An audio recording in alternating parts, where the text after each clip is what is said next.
Ageno ni rio maber janeno mar Kala TV kendo odiochieng' teri nindo makare. Kidieny makoro ochopo sani ni en kidieny marwaki ni machiegni winjo wechego ko mag podhochieng'.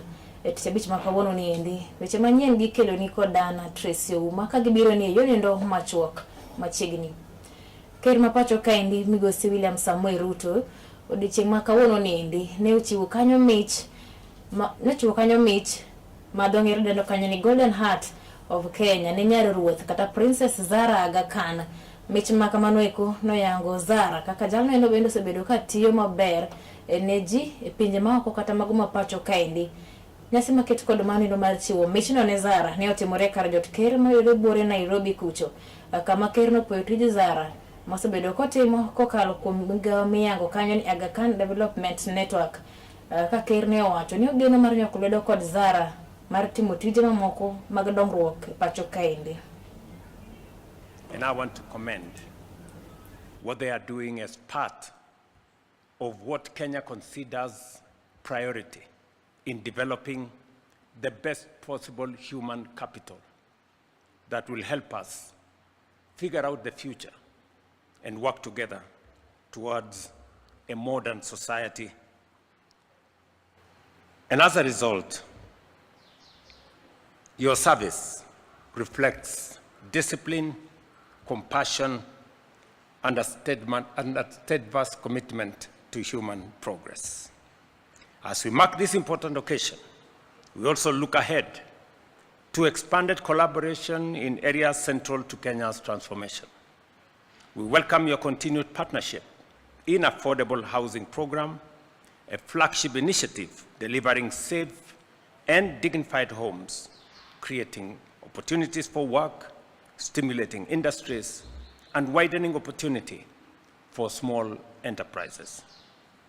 We also look forward to working closely with you on the Nairobi River Regeneration Initiative through the Climate Works program, which is already providing meaningful employment to thousands of young people while restoring ecosystems and building sustainable urban spaces. Your Highness, the people of Kenya hold you and the Imamat in profound respect.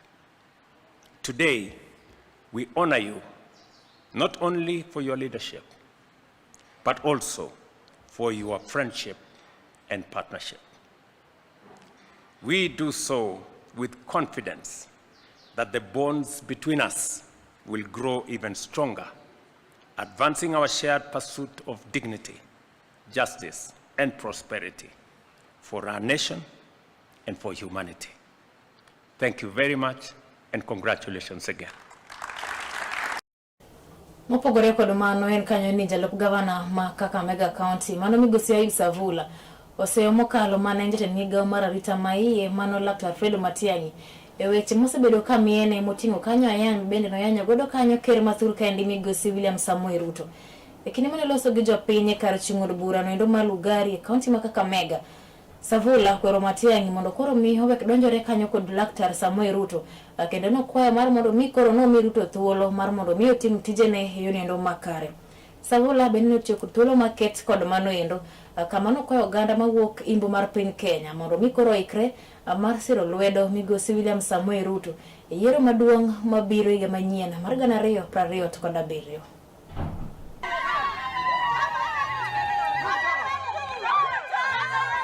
Unapata mtu mwingine mwenye alioda Savula ashikwe na bibi zake wawili awekwe sel huru tu huyu.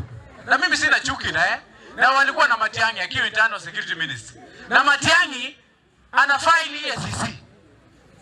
SCC unajua hivyo? Sasa Uhuru wewe leo kila siku Matiang'i amekuwa na kuru umemtuma kwenda kutusi Ruto. Wewe Matiang'i na kuambia endelea kutusi Ruto, tuta revive hiyo kesi yenye ulipa shamba ya Ruaraka, the file yenye SCC chafungwa. Wewe utaenda kotini. Matiang'i, you will go to court and be answerable over hiyo land. Pana lecture Ruto analete mageuzi dunia hii economically, na wewe bado unaambia Ruto nini. Hii opposition wakienda central kwa matanga, Rigiji, Unasikia tu Kasongo, Ruto, na wako kwa matanga. Hata wajui nani amekufa. Hiyo matanga unaweza fikiria ni Ruto amekufa. Ruto, Kasongo, hata wajali mwenye amekufa. Unafikiria hii matanga ni ya Ruto. Huko Central. Please, sisi watu wa hapa Lugari tusimame na William Samoei Ruto. Tuko tayari?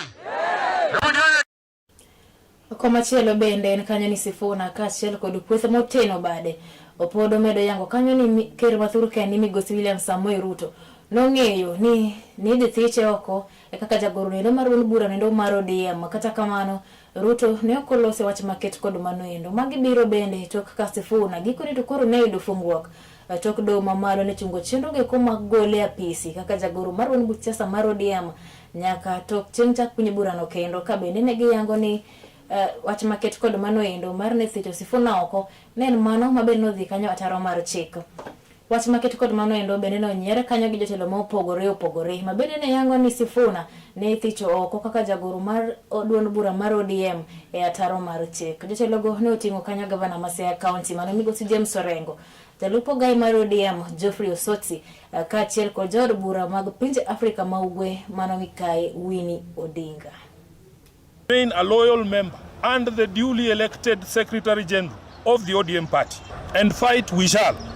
Through all lawful means, we shall fight for this great institution until the very end. My only crime is that I have refused and I oppose any plans and schemes within the party to support President William Ruto's re-election, because I have held and continue to hold the firm position that this country cannot afford another 5 years of this expensive, divisive, incompetent and disastrous Ruto misadventure.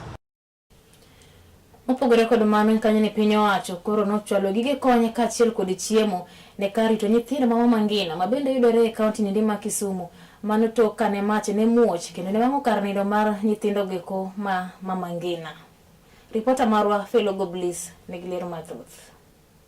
Nen mor ne apisas kod nyithindo mawuok e karito nyithindo ma mangina e kaunti ma Kisumu bang' jagoro mogirore e migawo marango chenro mag nyithindo Mikai Karen Ageng'o ne wendogi kendo chwalo ne gige nindo, chiemo kod gige konyruok mochuno. Angina children's home kae nyocha kama nyithindo gi ne ninde nyocha omako mach kendo dormitory no wang' kabisa. Omiyo ne wawinjo ni nyithindo gi nyocha golgi matin otergi kamiluongo ni Agape.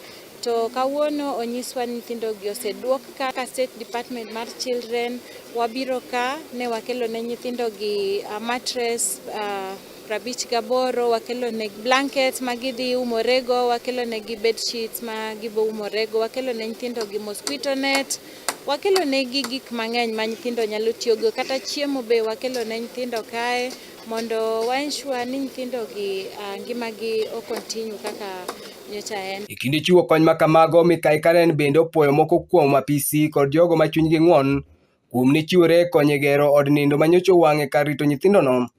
Bende opako tend kaunti ma Kisumu kuom ne kawo okang' moreto ne konyo kedo kod midhierono mano joko nyithindogo apoya. Nitiere building moro ma nyocha ok owang' ema koro nyithindo gi ninde, kendo wamor gi progress madhi mbele ka.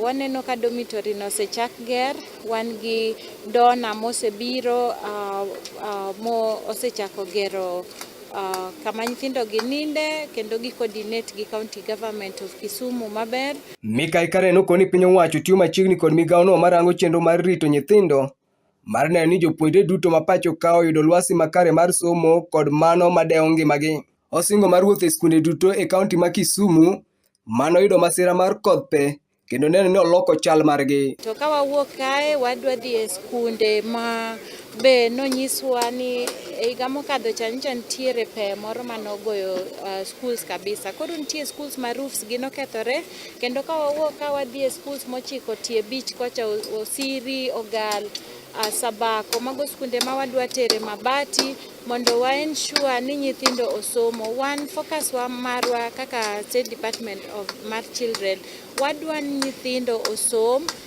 nyithindo kik bed ot. Kata nyithindo somo to gisomo kama ber. Otieko kosingo ni gibiro tiyo machiegni kod tend kaunti ma Kisumu e neno ni kauntino obedo kod chenro malong'o mar neno ni nyithindo e kauntino odak maber. Ne wachako meeting wa gi office mar governor ma Kisumu. Ne en ni wadwa ng'iyo ni to be gin gi chenro magiketo ma nyithindo nyalo dak maber e Kisumu. Ka gino iluongo ni policy, child protection policy. Policy no wa discuss ma wayudo ni policy ni no se chak lose to ntie kama ne ochunge. Koro wawinjore gi jatelo mar county ka deputy governor Emanotelo meeting no endo kendo ginyiso wa ni dweche 3 mabiro kae bo yudo ka koro policy ni oselosi. Policy ni bo miyo nyithindo iketo negi nyaka budget, iketo negi pesa makoro bo ritogi e Kisumu County. Filogo Blisocheng, Kisumu County, Kala T. Riwruok mag johala mag magawa kod kuonde tongona mawuok e county ma Kisii koro ni togolo ywak margi kaluwore kanyo kod lepo mabendo osebedi kilawo gigo kod tend county ma Kisii mawacho kanyo eko ni jogo eko ne ochulo lesen mag ohala higa mokalo koro ni ibandho kuonde manitiere kendo itweyo kende mane gilose county nendo ma Kisii dichieng' ma kawuono niendi johala go ne okono kanyo gavana margi Mano Simbarati mondo wuog oko mondo los kod tend migawo nendo mochung'ne weche mag lesen mag ohala e county nendo ma Kisii mondo migi thuolo giti kata gia kuonde gi meko hala giyud pesa eka bang'e gibi gichulo gowi mag lesen manodong' higa nendo mokalo. Sema kweli ile wangefanya wangetupatia muda wakuje hata tuwaeleze sisi kama leaders, tupite kila mahali tuongee na hawa members ndio sasa wasikie malalamizo ya county. Sisi kama viongozi wa Kisii County Bar Owners tunakemea hayo maneno, kwa maana sio halali mtu ambaye alikuwa biashara rasmi ya kulipa aanze kutishiwa eti alipe maripo ambayo biashara ya kufanya. Tunakemea hiyo na tunasema haitawezekana. Kitu nilikuwa nataka kusema, nalilia gavana wetu. Gavana, umetuacha. Sisi ni watu wako na sisi ndio tunaleta revenue kubwa katika county ya Kisii County.